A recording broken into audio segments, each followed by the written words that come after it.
Saludos a nuestros hermanos y amigos. Como siempre, les habla el pastor Santiago Mejía en su programa, ese programa que llega a ustedes con todo el cariño, con todo el amor, la esperanza eterna. Y en esta noche vamos a tener una predicación muy importante. Estará con nosotros dirigiéndonos la palabra y hablándonos acerca del libro de Daniel, el capítulo 11, en los primeros 4 temas, el doctor Alberto Dreyer. El doctor Alberto Dreyer, PhD en teología y adventista de varias generaciones, dedicándose a la enseñanza y al pastorado, y ha escrito varios libros.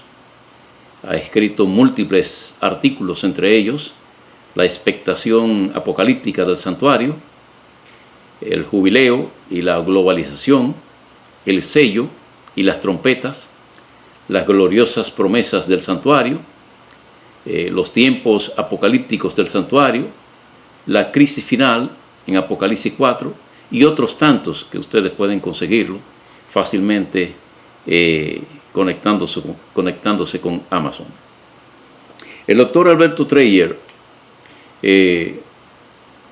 es un teólogo adventista de varias generaciones, un defensor de la verdad de la palabra y de la iglesia. Así que yo les recomiendo estos libros que revelan las verdades bíblicas dentro de su verdadero contexto.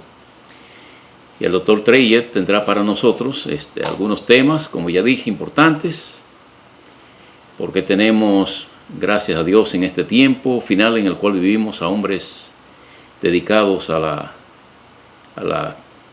cuidar a su iglesia y a definir con claridad las doctrinas bíblicas que nos presenta el Señor.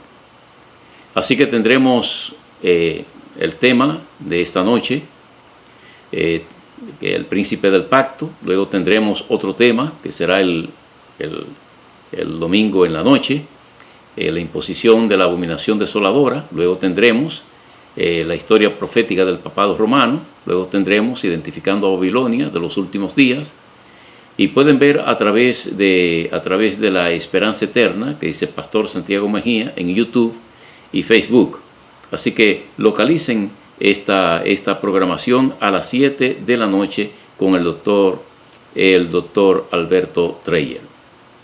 Muy bien, después de haber dado esta introducción, ahora vamos a tener una parte espiritual, una parte que está relacionada precisamente con eventos finales y que nos canta un joven, y el título del himno se titula Ponte de pie. Así que con gozo en nuestros corazones vamos a escuchar esta parte especial.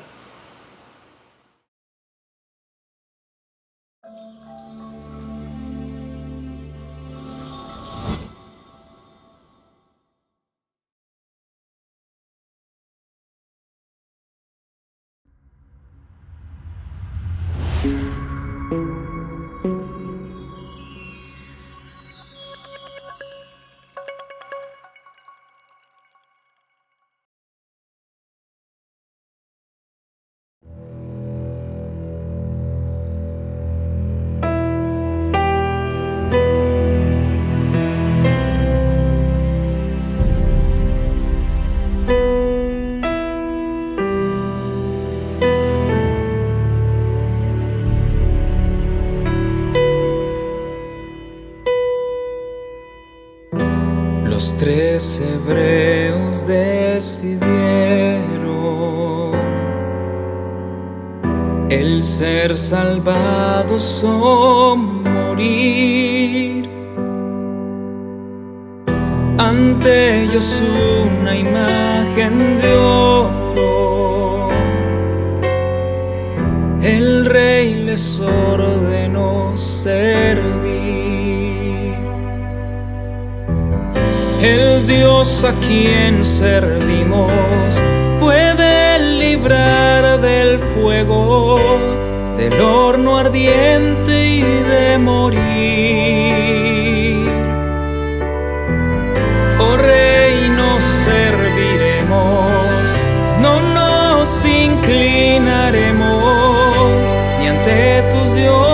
dioses ni ante ti. Ponte de pie ante esa imagen, no te arrodilles, ponte de pie. Está en las manos de Dios librarte. Antes la muerte que ser infiel. En este tiempo en que la fe se oscureció, de la frialdad obtendremos el calor. De cobardía sacaremos el valor y lealtad de la traición.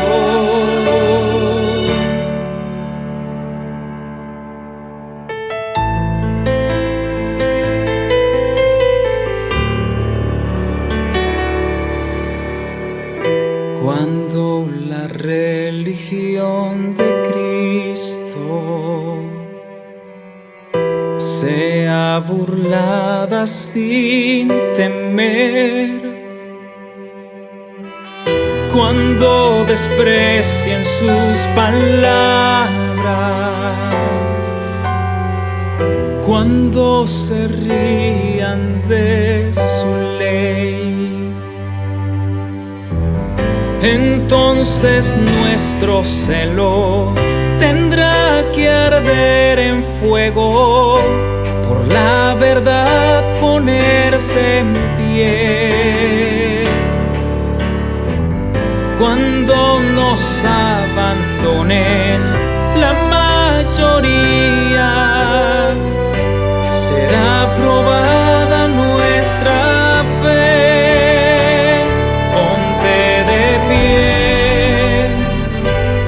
Esa imagen, no te arrodilles, ponte de pie. Está en las manos de Dios librarte.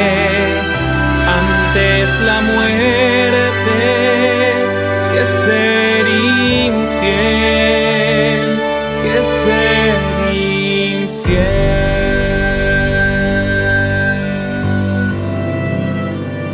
Ser infiel.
Saludos a todos nuestros hermanos y amigos.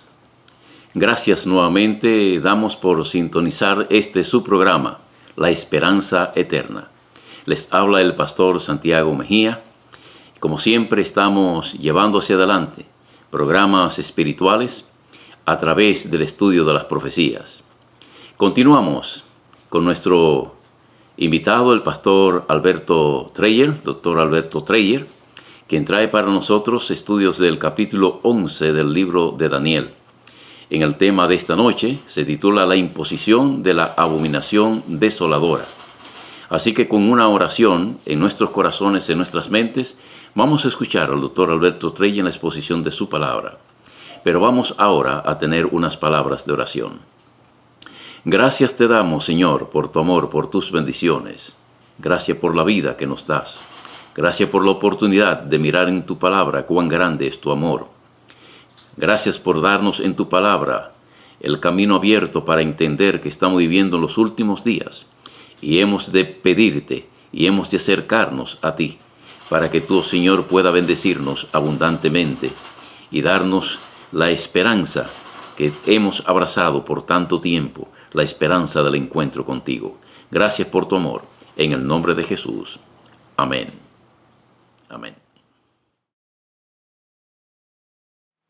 El quitamiento de la intercesión continua y la abominación de horror o de desolación.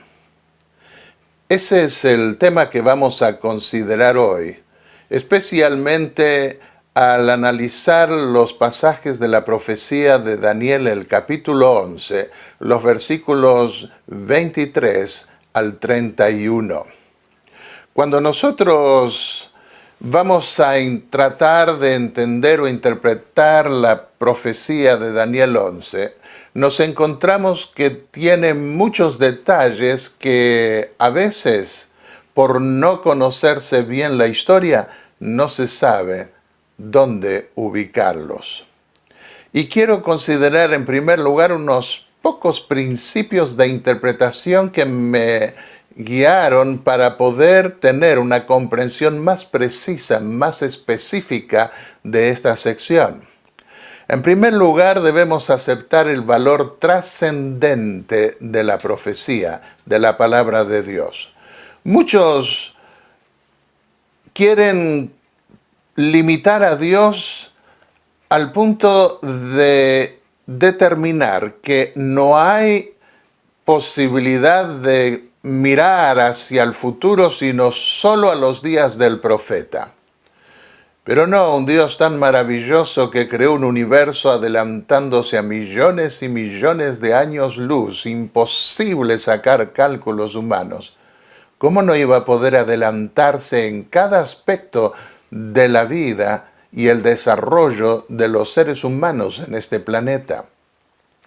El segundo punto tiene que ver con el paralelismo con las visiones anteriores en los términos empleados. Hay ciertos términos hebreos que coinciden con otras visiones más cortas y que pueden ayudar a guiar en la selección de la escena histórica en consideración.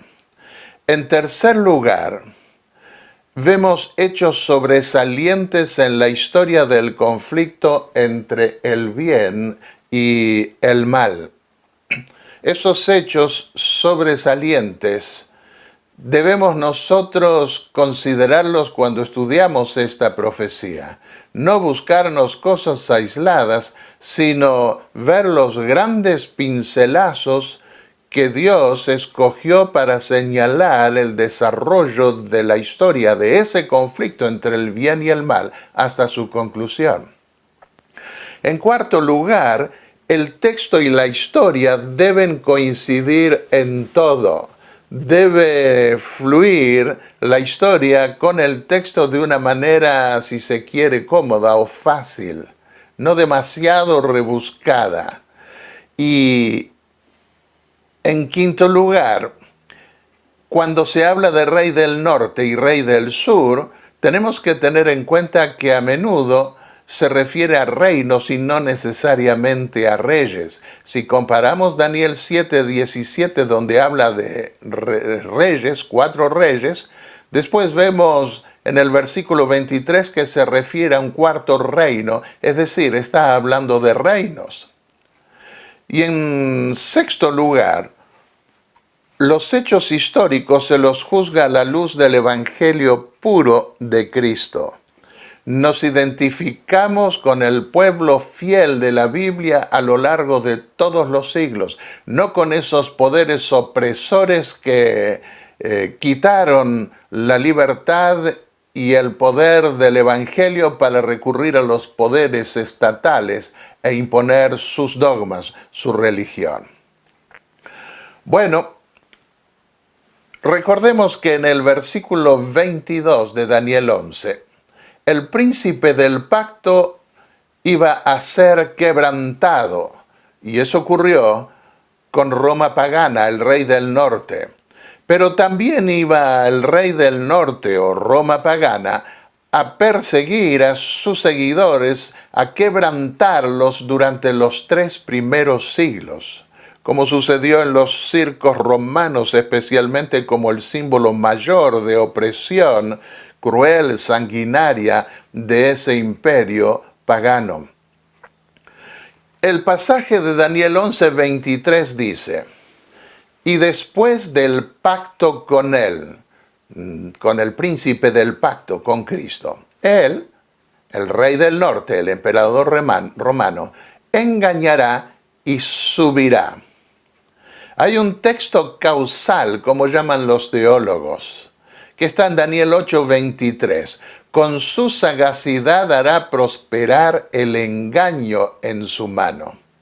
Ahora notemos acá que no dice que el engaño religioso comienza con el papado, como se ha identificado esta parte de la profecía de Daniel 8, sino que prospera con él.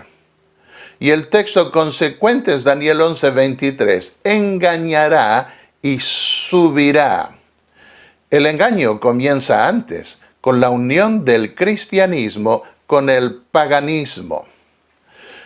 Y al buscar en la historia dónde ubicar entonces esta escena de engaño y todos los detalles que allí se describen, el hecho sobresaliente es el de Constantino, el primer emperador que supuestamente se convirtió al cristianismo, pero que siguió siendo tan pagano como antes. Hubo varios títulos que se aplicó. Vicario de Cristo. En Occidente quieren atribuirle ese título solamente a los papas de Roma en tiempos posteriores. Pero en Oriente los consideraron no solamente a él, sino a los emperadores que lo siguieron como vicarios de Cristo también, el lugar de Cristo. Representante del unigénito Logos, obispo de los obispos. Estos fueron los títulos cristianos que se aplicaron a Constantino. Escribió Elena de White en el libro Conflicto de los Siglos, páginas 53 y 54. La conversión nominal de Constantino a principios del siglo IV causó gran regocijo y el mundo disfrazado con capa de rectitud se introdujo en la iglesia. Desde entonces la obra de corrupción progresó rápidamente. El paganismo que parecía haber sido vencido vino a ser el vencedor. Su espíritu dominó a la iglesia. Esa avenencia entre el paganismo y el cristianismo dio por resultado el desarrollo del papado. Así que esa actitud de engaño, de confundir a los mismos cristianos y al mundo, con la unión del paganismo y el cristianismo, se iba a desarrollar, iba a prosperar más en la mano del pontífice romano una vez que se librara de los emperadores en la ciudad de Roma y pasara él a ocupar el lugar de esos emperadores. Volvamos a repetir, después del pacto con él, con Cristo, el emperador romano engañará y subirá y saldrá vencedor con poca gente. En otras palabras, a los que pacten con él, con Cristo, Roma, los engañará. Y Constantino engañó a los cristianos fingiendo convertirse al cristianismo. Fue nombrado emperador con pocos hombres hasta que logró vencer a los otros emperadores que formaron la tetrarquía romana en el siglo IV. Al mezclar el cristianismo con el paganismo, Constantino llevó su imperio al apogeo del absolutismo. Requirió un ceremonial riguroso en su corte que destacase el carácter divino del emperador como vicerregente de la deidad. Exigió del pueblo la prosquinesis ante el emperador que ocupaba el lugar de Dios, prosquinesis, que se arrodillase ante el emperador. Y la misma postración que el pueblo practicaba ante los dioses, ahora se iba a aplicarla a Constantino. Para ello, Constantino se vestía de una túnica de oro y se ponía sobre su cabeza una diadema imperial. Todo esto desembocó en el culto híbrido del papado romano, que se sentó en el trono que antes habían ocupado los césares paganos y adoptó sus ceremonias de dignificación imperial. Bueno, sigamos leyendo ahora el versículo 24. Estando la provincia en paz y en abundancia, entrará el emperador romano y hará lo que no hicieron sus padres, ni los padres de sus padres. Se convirtió al cristianismo. Presa y despojos y riquezas repartirá a sus seguidores, y contra las fortalezas formará sus designios, y esto por tiempo. Estando la provincia en paz. En el año 313 se dio el edicto de Milán, donde se declaraba la paz para los cristianos, algo que no habían hecho los emperadores anteriores. Y Constantino otorgó basílicas paganas a los cristianos, así como diferentes propiedades. Mientras hizo pactos con los emperadores rivales, trazó planes por cierto tiempo para apoderarse de sus fortalezas. Constantino dio un gran poder a los cristianos, dice Wikipedia, una buena posición social y económica a su organización. Concedió privilegios e hizo importantes donaciones a la iglesia, apoyando la construcción de templos y dando preferencia a los cristianos como colaboradores personales. Un periodo de paz para los cristianos que parecía ser beneficioso, pero que terminó siendo una trampa. Este fue el resultado del edicto de Milán. También nos basamos en Wikipedia porque hace una síntesis en esa enciclopedia libre, hace una síntesis magistral de ciertos hechos históricos que nos interesan. Constantino entregó al obispo de Roma Silvestre un palacio romano que había pertenecido a Diocleciano y anteriormente a la familia patricia de los Plaucios Lateranos, con el encargo de construir una basílica de culto cristiano, convirtiéndose en sede catedralicia bajo la advocación del Salvador. Actualmente se la conoce como Basílica de San Juan de Letrán o Laterana. En el año 324 el emperador hizo construir otra basílica en Roma, en el lugar donde, según la tradición cristiana, martirizaron a San Pedro, la colina vaticana que actualmente acoge a la Basílica de San Pedro. En el 326 apoyó financieramente la construcción de la iglesia del Santo Sepulcro en Jerusalén. Tiempos benignos para el cristianismo, tiempos de paz, como decía la profecía. Y pasamos al versículo 25. Incitará su fuerza y su corazón contra el rey del sur con un gran ejército. Tenemos primero que ubicarnos en la tetrarquía imperial romana que se dio ese día, en esos días, donde gobernaban 4 emperadores: Constantino en el occidente, Maxentius en Italia, Licinio en la Tracia y Maximinos en el sureste, en Egipto. Dice: incitará su fuerza y su corazón contra el rey del sur con un gran ejército. Acá podemos ver, hoy diríamos noroeste y sureste.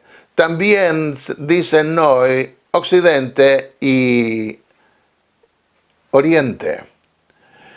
Cuando repasamos la historia de los griegos, de Alejandro Magno, cuando él murió, también se dividió el imperio en 4. No se lo llama tetrarquía, que yo sepa, pero de los 4 quedaron igualmente 2, como después iba a ocurrir con esa tetrarquía romana. Y acá vemos otra vez, hoy diríamos el sur, Ptolomeo suroeste, y Seleuco al norte, diríamos noreste. Así se dividen estos 2 reinos sobresalientes. Pero volvamos ahora al caso de Roma. De los 4 emperadores quedaron 2. En el noroeste, Constantino I, emperador de Occidente. Y en el sureste, Licinio, emperador de Oriente. Cuando Daniel 11 habla de la división de norte y sur, pone el énfasis en 2 poderes rivales. De manera que de los 4 emperadores de esa tetrarquía quedaron 2 y finalmente iba a quedar 1. Cuando consideramos los términos bíblicos, vemos también que a Babilonia la llaman el reino del norte y a Egipto el reino del sur. Pero si como miramos en este mapa, está también al oriente o al este, en el caso de Babilonia, y al oeste, en el caso de Egipto. Se lo llama, sin embargo, rey del norte o rey del sur. Eso lo veremos después en la última parte de nuestro estudio sobre Daniel 11. Occidente, al norte, Constantino Augusto. Si nosotros vemos la raya trazada en color café o marrón, para ir con los ejércitos debían subir y luego bajar hacia la zona del sur donde estaba Licinio Augusto. Había 2 Augustos emperadores. Y sigue diciendo el texto profético, Daniel 11:25. Incitará su fuerza y su corazón contra el rey del sur con un gran ejército. Prestemos atención, habla de un gran ejército. Y el rey del sur movilizará para la guerra un ejército muy grande y poderoso. Otra vez, prestemos atención, un ejército muy grande y poderoso, pero no podrá resistir porque se complotarán contra él. Triunfará el rey del norte, Constantino, sobre Licinio. Aquí se hace referencia a la guerra entre Constantino en el norte, con capital en la ciudad de Roma, y Licinio en el sur, en la Tracia y Egipto. Y esa guerra consistió en intentar quedarse con todo el imperio. Prestemos atención, un ejército muy grande y poderoso. Miremos lo que dice Wikipedia sobre Constantino I. Los ejércitos implicados fueron tan grandes que no se tiene constancia en Europa de una movilización similar al menos hasta el siglo XIV, 1000 años después. Licinio, ayudado por mercenarios godos,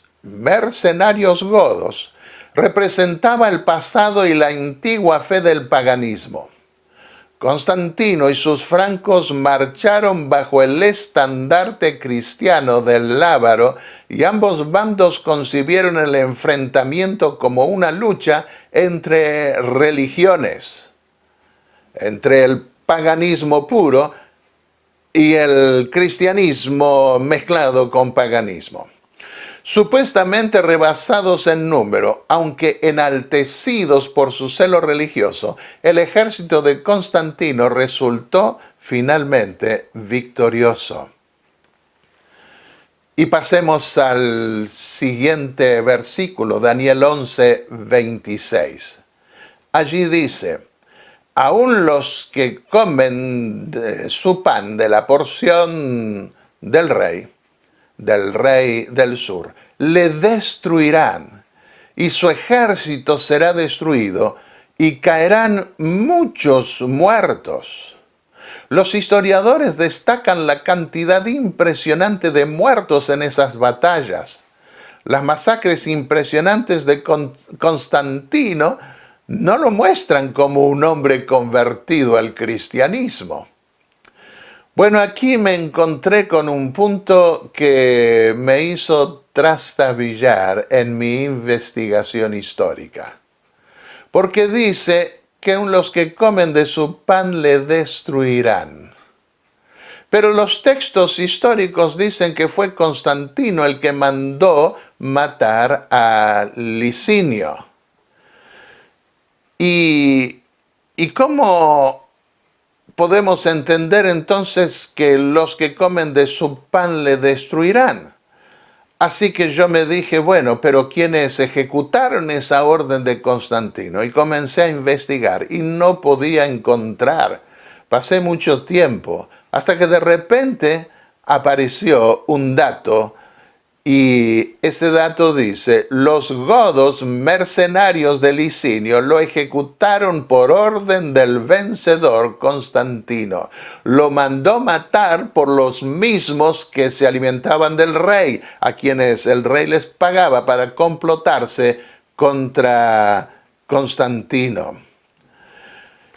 Versículo 27. En cuanto a los dos reyes, en sus corazones maquinarán el mal, y en la misma mesa se hablarán mentiras, pero sin éxito, porque el fin vendrá a su tiempo. Bueno, cuando las fuerzas de Constantino triunfaron sobre Licinio, intentó Licinio escapar, pero fue cercado. Estaba perdido. Pero Licinio estaba casado con una hermana de Constantino. Y mandó a su hermana pedirle a su hermano entre lágrimas que le perdonara la vida a su esposo. Y luego vino Licinio y se tiró a los pies de Constantino y le pidió que lo perdonara. ¿Y qué hizo Constantino? Después de rendirse, siendo cuñado de su rival, nos dice la historia que Licinio fue admitido a la mesa de Constantino. Las mismas palabras de Daniel 11:27. En la misma mesa se hablarán mentiras.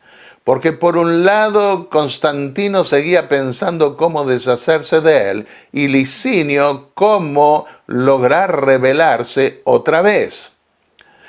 Hasta que finalmente Constantino buscó sacárselo de encima, confinándolo a una cárcel domiciliaria en Tesalónica.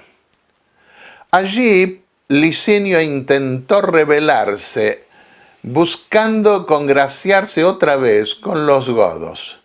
Constantino lo supo y lo mandó ejecutar por sus mismos mercenarios. Juan de Mariana, Historia General de España, en 1840, página 295. Allí fue que lo encontré y después pude invocar en internet palabras más precisas que me permitiesen llegar a esa fuente antigua. La atención del imperio después de esto se mueve hacia el norte otra vez. Dice el versículo 28, y volverá a su tierra con un gran botín, pero pondrá su corazón contra el pacto santo, actuará contra éste y volverá a su tierra. Así que el rey del norte, que representa el reino del norte, el imperio, que había ido al sur y se había establecido en Constantinopla, ahora se mueve hacia el norte.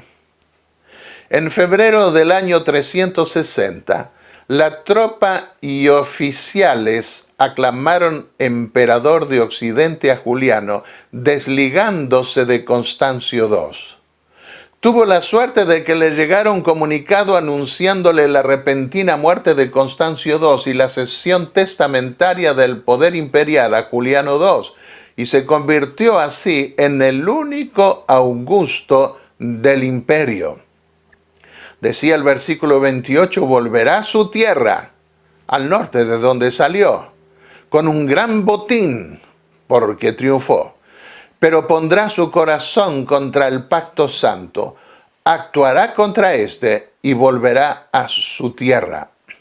¿Cómo se llamó a Juliano? Se lo llamó Juliano el Apóstata, porque Juliano fue el último emperador netamente pagano que trató de debilitar el cristianismo y fortalecer el paganismo. Fue tal vez el más culto de los emperadores en cuanto al conocimiento de la literatura y los principios de la Roma pagana. Constantino, recordemos, había fundado Constantinopla como la nueva Roma y dividió su imperio con sus 3 hijos. Juliano el Apóstata fue sobrino de Constantino, pero fue nombrado emperador al norte de Occidente.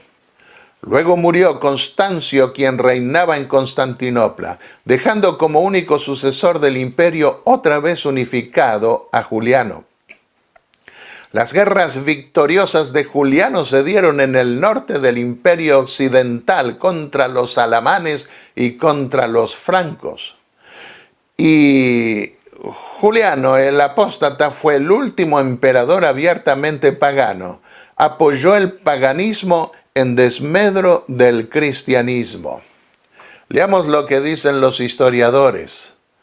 Juliano el Apóstata obligó a la iglesia cristiana a devolver las riquezas o multas equivalentes saqueadas de los templos paganos después de que la religión cristiana fuera legitimizada por Constantino. Apoyó la restauración de la antigua fe romana basada en el politeísmo. Sus leyes apuntaban contra los cristianos ricos y educados, y su objetivo era expulsar a la religión de las clases gobernantes del imperio. Juliano redujo la influencia de los obispos cristianos en los cargos públicos. Las tierras tomadas por la iglesia debían ser devueltas a sus dueños originales, y los obispos perdieron el privilegio de viajar gratis a expensas del Estado. Y ahora pasamos a una nueva escena, el versículo 29. En el tiempo señalado, volverá el rey del norte e irá hacia el sur. Y no es como el primero o el último. También se ha traducido esto, no es como la venida anterior o la última. Acá entra en escena un nuevo sistema de gobierno. Y con razón, con justicia, se ha identificado el punto de partida en este versículo del papado romano, que fue diferente de los emperadores anteriores. No es como el primero, o el anterior, o el último. Y en el tiempo señalado, fue el año 533 y 538, cuando comienza el período de predominio del obispo de Roma de los pontífices romanos, que iba a durar 1260 años hasta 1798. No es nuestro objetivo tratar ese aspecto de la profecía en lo que respecta a los datos fechados. Eso lo hicimos en otras conferencias. Pero aquí mencionamos esto, en el tiempo señalado. La autoridad papal sobre todo el imperio romano ahora se establece por obra del emperador de Oriente llamado Justiniano. Justiniano le sometió al pontífice romano, al Papa de Roma, todas las iglesias, como lo mencionó. Lo puso como cabeza de todas las iglesias. En el año 538, el Papa Virgilio mandó establecer la sanción pragmática que iba a regir la iglesia, el gobierno de la iglesia durante 1260 años. Iba a formar parte del libro canónico de la iglesia, Corpus Juris Civilis. Allí incluyó las palabras del emperador Juliano, que lo establecían como cabeza imperial en lo que respectaba a la religión.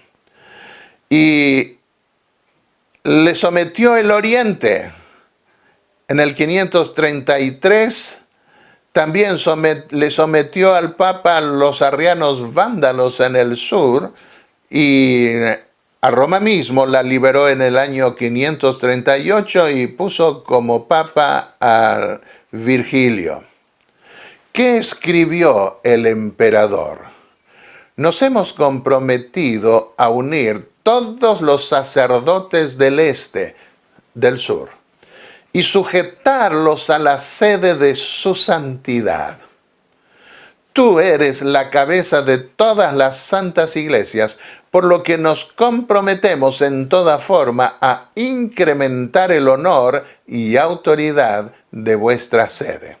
Este fue el edicto de Justiniano. Ahora, su venida al sur no es como las anteriores con ejército, sino con el apoyo del emperador, en la influencia que ahora ejerce y en el primer lugar que ocupa en todo el imperio.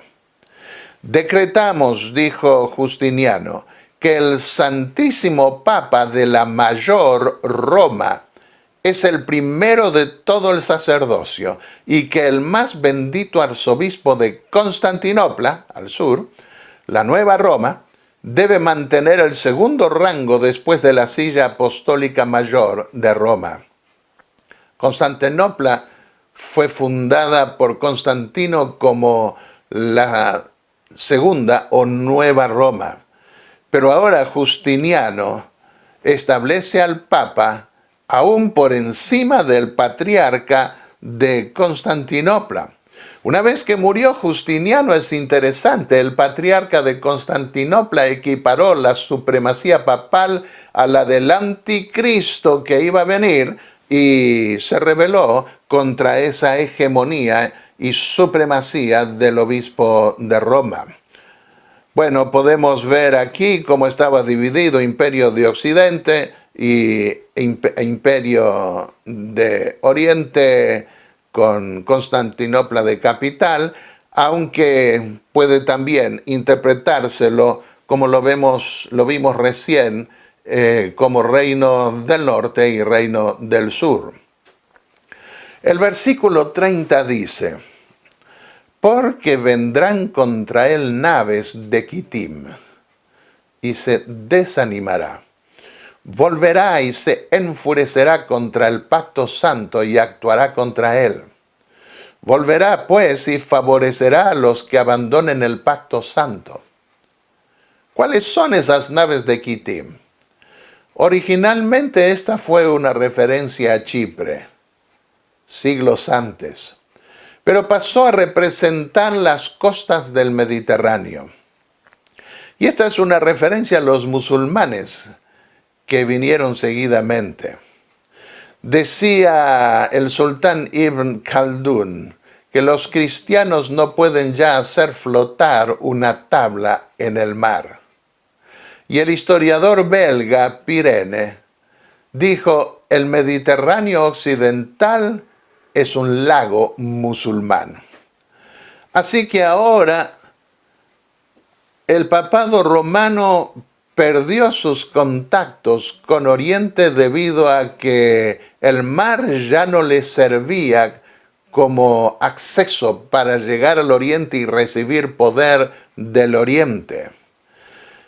Dice el pasaje que leímos, Daniel 11:30, que se desanimará el rey del norte, ahora el papado romano. Miren lo que escribía en el siglo VIII el Papa Juan VIII. La sangre cristiana corre, y los que se libran del fuego de la espada son llevados esclavos a un destierro eterno. No los iban a poder recuperar. Ciudades, villas, aldeas perecen y quedan despobladas. Los obispos dispersos no hallan refugio, teniendo que abandonar sus iglesias para que sirvan de guarida a las fieras.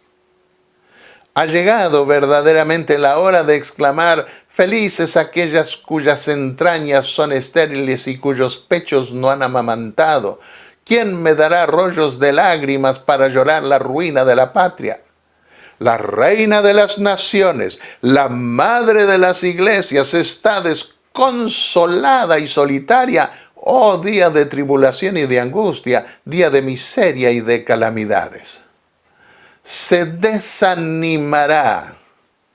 Lo encontramos hasta casi en los mismos términos. Esto es lo que ocurrió por las naves de Kitim, las naves musulmanas que llegaron a predominar en el mundo mediterráneo y sumieron a Europa en un caos y en la oscuridad del medioevo. Y luego dice: volverá y se enfurecerá contra el pacto santo y actuará contra él. Acá se habla de intolerancia religiosa. Privado de la protección del emperador de Constantinopla, el papado se vuelca a la monarquía franca para protegerse. Ya no podía ir hacia el sur, vuelve. Al unir la religión con el Estado se vuelve intolerante, impone sus dogmas paganizados en los pueblos vencidos. Se fue de Roma hacia el norte pidiéndole a los francos que la protegiera de musulmanes, y la historia cuenta cómo los francos trataron de salvar la civilización occidental de la invasión musulmana en numerosas guerras que se dieron con los árabes en aquellos días. Y llegamos al versículo 31, que habla de la abominación de horror, y que se da cuando se establece el Sacro Imperio Romano. Dice Daniel 11:31, de su parte se levantarán tropas, profanarán el santuario fortaleza, quitarán la intercesión regular y establecerán la abominación de horror. Traduzco la intercesión regular. La mayoría de las versiones traduce el sacrificio continuo o el sacrificio regular. La palabra sacrificio está agregada. Y ese ministerio regular en el templo se efectuaba así, con el sacrificio que se sacrificaba continuamente cada mañana y cada tarde sobre el altar de los holocaustos. Pero también se refiere al ministerio del sacerdote en el lugar santo, frente al altar del incienso y en relación con los otros muebles del lugar santo. Allí intercedía el sacerdote por su pueblo. Por eso, teniendo en cuenta este contexto, traduzco aquí: quitarán la intercesión regular y establecerán la abominación de horror o de desolación. Escribió Elena de White: cuando la iglesia primitiva se corrompió al apartarse de la sencillez del Evangelio y al aceptar costumbres y ritos paganos, perdió el espíritu y el poder de Dios. Y para dominar las conciencias buscó el apoyo del poder civil. El resultado fue el papado, es decir, una iglesia que dominaba el poder del Estado y se servía de él para promover sus propios fines y especialmente para extirpar lo que consideraban herejía. Templo fortaleza. ¿En qué consiste el templo fortaleza? El templo era toda una fortaleza que estaba muy protegido esa fortaleza muy protegida en Jerusalén. Era el lugar también dentro de esa fortaleza del templo se reunía el pueblo en el patio. E iban a profanar, en otras palabras, el templo espiritual ahora en la dispensación cristiana. Apocalipsis 11:12 proyecta para el futuro ese hecho diciendo: el patio ha sido entregado a las naciones o a los gentiles, las que pisotearán la ciudad santa por 42 meses. Así que se profana ese lugar donde el pueblo de Dios debía reunirse. El patio representa la tierra y donde el pueblo se reunía para adorar a Dios, quien estaba dentro, en el interior del templo. La abominación de horror, aquí debemos poner el énfasis en esto, se establece antes del tiempo del fin. ¿Por qué tenemos que enfatizar esto? Porque en Daniel 12:11, según vemos abajo en la pantalla, dice: desde el tiempo en que se quite la intercesión regular y se ponga la abominación de horror, habrá 1290 días, símbolo de años. Esto se refiere a antes del tiempo del fin, pero hay algunos que quieren ponerlo al final de la historia humana. No, aquí vemos en el capítulo 11 de Daniel, versículo 31, dice que eso iba a ocurrir antes. No es sino en el versículo 40 que se habla del tiempo del fin. En el tiempo del fin, el rey del sur se acorneará, se confrontará con él. Y dice el pasaje de Daniel 8, versículos 11 y 12, se engrandeció hasta igualarse con el príncipe del ejército. Le quitó su intercesión regular y fue echado por tierra en lugar de su santuario. Aquí vemos también que el quitamiento de la intercesión regular o del continuo se da antes del tiempo del fin, porque el tiempo del fin comienza en Daniel 8:14 y lo dice claramente en los versículos 17 y 19. Ese quitamiento del continuo se da hasta que llega a la época. Después los datos los dará más específicos el capítulo 12, pero hasta que llega el momento del tiempo del fin, en donde se debía purificar el templo. A causa de la transgresión, dice Daniel 8, versículo 12, le será entregado el ejército junto con la intercesión regular, versículos 11 y 12. Arrojará por tierra la verdad. Veamos la proyección apocalíptica del santuario que ahora se cumple en la nueva dispensación. En el lugar santo había una intercesión diaria, regular, continua.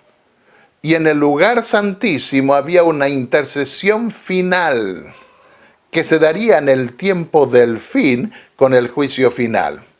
Y en la tierra hay un poder es el obispo de Roma que quita la intercesión regular y la reemplaza por la abominación de horror.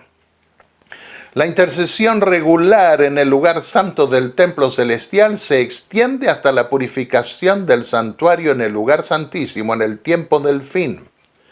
El quitamiento impostor de esa intercesión en el lugar santo mediante la imposición gubernamental de su reemplazo abominable dura 1290 años. ¿Hasta cuándo la visión? Dice Daniel 8:13. ¿Hasta cuándo la intercesión regular? ¿Hasta cuándo la rebelión de horror y el pisoteamiento del santuario del ejército? Hasta 2300 días, símbolo de años. Y el santuario será purificado hasta el tiempo del fin.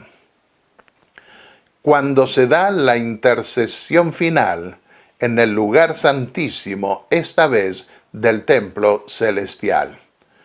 Así que vemos una intercesión regular en el lugar santo y una intercesión final en el lugar santísimo. Y vamos al Apocalipsis y encontramos que en el quinto sello, no el último ni el primero, estamos en la Edad Media. Apocalipsis 6, 9 al 10 nos dice: vi bajo el altar las almas de los que habían sido muertos por causa de la palabra de Dios y el testimonio que tenían. En los días del apóstol Juan, los judíos hablaban de los que habían muerto bajo el altar, se referían al altar del incienso celestial. Los judíos creían en un santuario celestial, como lo enseña la Biblia. Y aquí vemos que este gran periodo de tribulación está ligado al lugar santo. ¿Qué significa abominación? Abominación significa idolatría detestable, a menudo relacionada con su culto en el templo.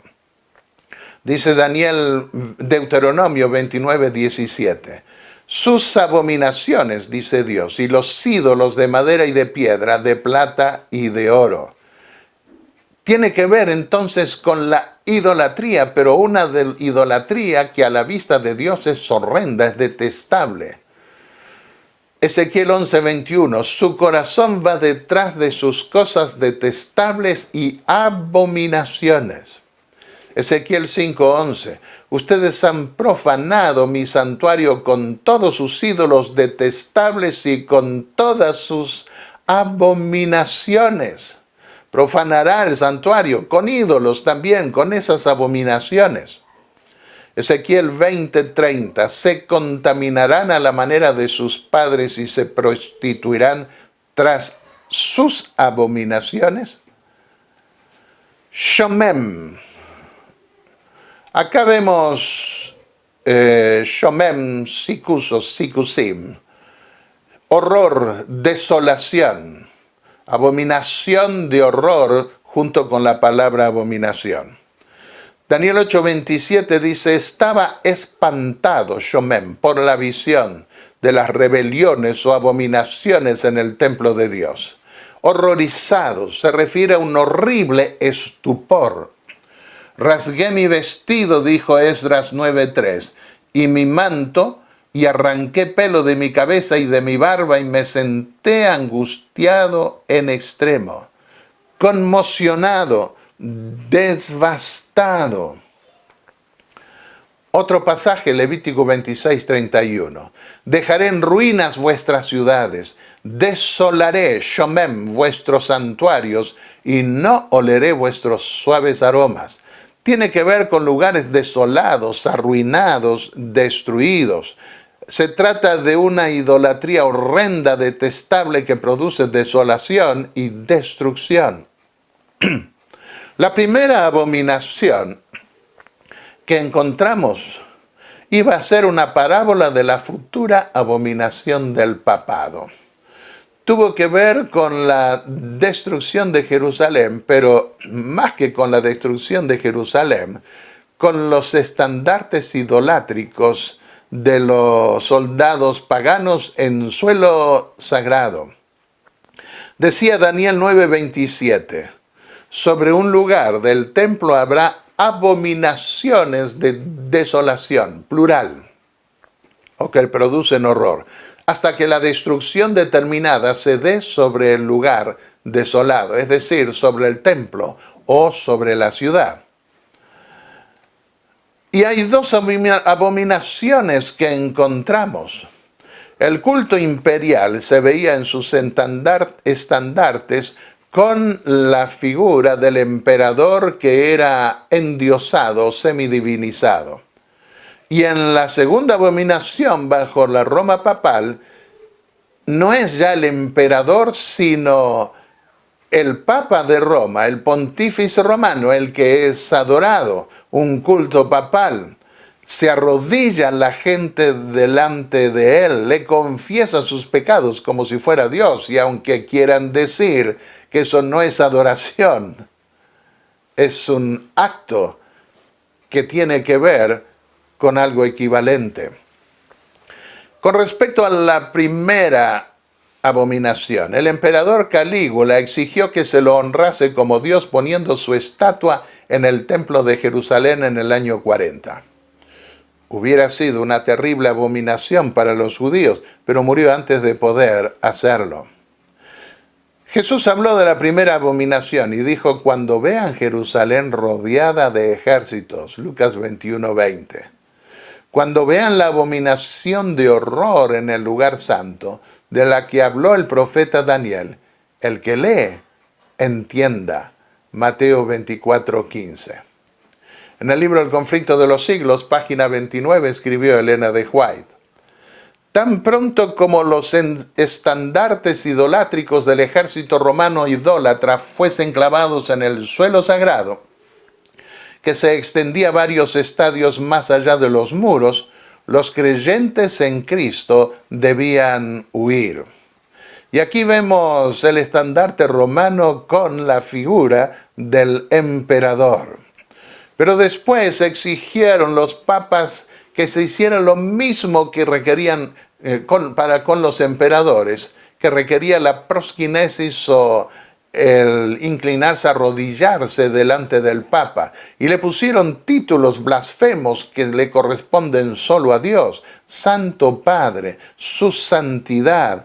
Además de incorporar todos los títulos imperiales, el Papa de Roma pudo establecerse de esa manera cuando cayeron los césares romanos. Y esa blasfemia continúa hoy. Vemos aquí al Papa Francisco sentado en un trono de mármol y con dos querubines a sus lados. Isaías 37:16 decía: oh Señor de los ejércitos, Dios de Israel, entronizado sobre los querubines, tú eres Dios, solo tú, de todos los reinos de la tierra. La segunda abominación estuvo marcada por la expresión: el que lee, entienda. Así lo entendieron católicos, también prerreformadores y reformadores. La abominación implicaría un culto o veneración al papado romano. Ustedes pueden ver una lista aquí de 13 autores de aquella época. En la Confesión de Fe de Westminster en 1646 y otros credos protestantes, se identificó al papado como el anticristo. El Sacro Imperio Romano se caracterizó por el gobierno del emperador en sumisión al Papa. En el nombre de Cristo, yo, Federico el emperador, prometo, me comprometo y garantizo a la vista de Dios y el bendito apóstol Pedro que seré el protector y defensor de esta santa iglesia de Roma en todo lo que pueda serle útil. Cuando Juan Hus compareció ante el concilio y luego fue quemado vivo, dijo: seguramente aún en este día está la malicia, la abominación y suciedad del anticristo revelada en el Papa y otros de este concilio. Ahora los siervos fieles de Dios pueden entender lo que nuestro Salvador Cristo dio a entender al decir: cuando vean la abominación de la desolación de la que habló Daniel, el que lee, entienda. Y agregó, ay entonces de mí si no predico de esta abominación, si no lloro sobre ella, ni escribo acerca de ella. Al ser quemado en 1415, se expresó en términos semejantes: el papado es la abominación de la deificación propia en el lugar santo. El papa y los cardenales llegaron a ser la abominación de la desolación, un colegio opuesto al humilde colegio de los apóstoles de nuestro Señor Jesucristo. Lord Cobham, cuando fue juzgado en 1453, al Papa no le debo tampoco ni la mano ni el servicio, dijo él. Él es el gran anticristo, el hijo de perdición, la abominación de desolación en el lugar santo. Leonardo Walter Brut, el altivo obispo de Roma, es el ídolo de la desolación que se sienta en el templo de Dios, quitando el continuo sacrificio de Cristo.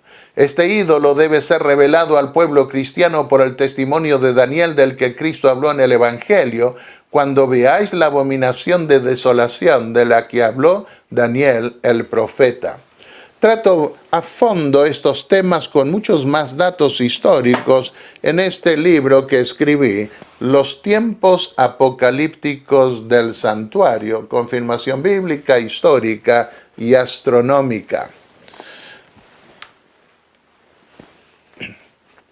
Veamos ahora lo que dijo el reformador alemán Martín Lutero en el siglo XVI. Es el mismo lenguaje.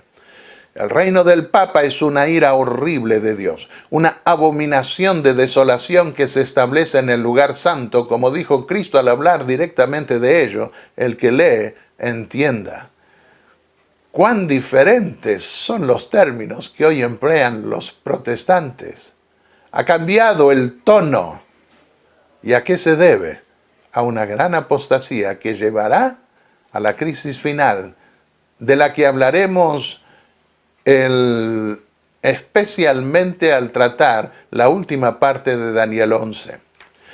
Este pasaje de Daniel, escribió Lutero, con respecto a la abominación, se aplica también a nosotros, porque nosotros también tenemos en verdad una abominación de desolación real sentándose en un lugar santo, esto es, en la cristiandad y en las conciencias de los hombres, donde Dios solo debía sentarse y reinar. ¿Qué está haciendo el Papa? No se está sentando en el templo natural o casa de Dios, sino en el espiritual, en el templo nuevo y viviente del cual Pablo dice, si algún hombre destruye el templo de Dios, Dios lo destruirá a él, porque el templo de Dios es santo, el cual sois vosotros. 1 Corintios 3, 16 y 17. Así siguió diciendo Lutero, ustedes pueden ver si el Papa no es realmente la archiabominación de todas las abominaciones a quien Cristo y Daniel se refirieron, y el verdadero anticristo de quien está escrito que se sienta en el templo de Dios. Y él puede en verdad ser llamado una abominación de desolación. Nuestro texto se refiere no solamente a los judíos, sino también a nuestra abominación, al reino del Papa. Pero, ¿por qué se nombra al Papa a sí mismo un Dios terrenal? Siguió diciendo Lutero, como si el único verdadero y Dios todopoderoso en el cielo no fuese también Dios en la tierra.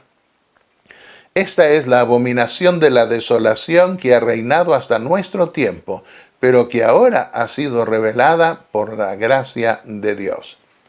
Y al Papa Leo le escribió, usted está puesto en este santo lugar, la cristiandad, por ninguna otra razón que ser la abominación de la que habló Daniel, que tiraría abajo la verdad y pondría mentiras en su lugar, y la operación de error. Por esto y no otra cosa llegó a ser el asiento del anticristo. Daniel señala directamente al Papa, sigue diciendo Lutero. Viendo al Papa como el anticristo, lo creo ser un diablo encarnado, una abominación de desolación que está en el lugar santo. Desolación, ruina, destrucción. ¿Cuántos cientos de miles y millones padecieron en la hoguera, en las torturas, decapitados de distintas maneras durante más de 1200 años? Confiesan a la gente en lugar de Dios cuando El rey Salomón en su oración inaugural de su templo dijo, solo tú, en referencia a Dios, conoces el corazón de los hombres. Desnudan los pecadores el alma de rodillas ante un ser humano falible.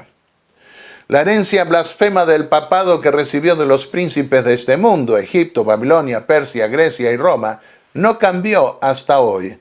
Está aún en pie. Pablo y Bernabé rechazaron el intento de ser venerados como dioses. A Jesús el diablo lo llevó a una montaña muy alta y le mostró los reinos del mundo y su gloria. Todo esto te daré, le dijo, si te postras y me adores. Este es el problema de Satanás y de los príncipes de este mundo. Quieren que no se discuta sus opiniones. Quieren que todo el mundo se postre ante ellos, que lo reconozcan como superior. Pero Jesús no cayó en esa tentación. Sin embargo, los pontífices romanos, unos siglos después, que pretendiendo ser su vicario, codiciaron el poder temporal y político. El apóstol Juan cuenta al ver esas grandes visiones que recibió. Caí a sus pies para adorarlo, al ángel. Pero el ángel me dijo, no lo hagas, porque soy consiervo contigo y con tus hermanos que tienen el testimonio de Jesús. Adora a Dios. Mateo 4:10, Jesús le dijo a Satanás, quítate de delante de mí, Satanás, porque está escrito, al Señor tu Dios adorarás y a Él solo servirás. Queridos amigos y hermanos que están mirando o escuchando este mensaje, yo quiero decirles que solo me postraré ante mi Creador y mi Redentor, porque Él es Dios. Solo ante Él debo postrarme. Y siendo que Él me redimió, lo haré con gusto, me tiraré a sus pies, lloraré a sus pies. Porque Él es mi Salvador también. La fortaleza divina que Él vino a compartir conmigo, yo podré salir más que vencedores. Apocalipsis 15:4 dice, ¿quién no temerá tu nombre, oh Señor, y te glorificará? Porque solo tú eres santo. Santo Padre, título exclusivo de Dios. No se lo demos a ningún otro. Que ninguna otra persona pretenda apropiarse de ese título, porque eso es ser blasfemo. Pero a mi Dios y a mi Salvador los adoraré por toda la eternidad. ¿Quieres tú también hacerlo? Que así sea. Amén. Oremos. Padre y Dios Santo que estás en los cielos, ante ti nos inclinamos sabiendo que tú eres el único digno de nuestra alabanza, de nuestra adoración.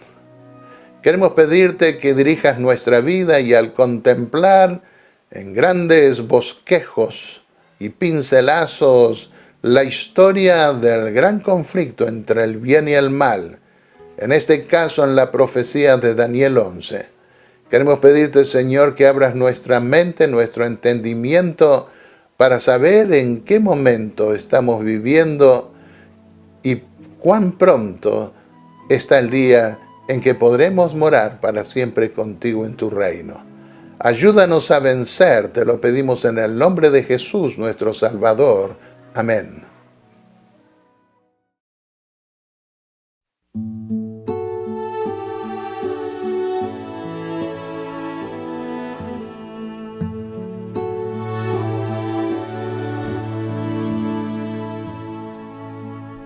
Vengan los que estáis cansados, yo os haré descansar. Los que llevan grandes cargas, yo os haré descansar. Toma hoy mi yugo y aprende de mí. Soy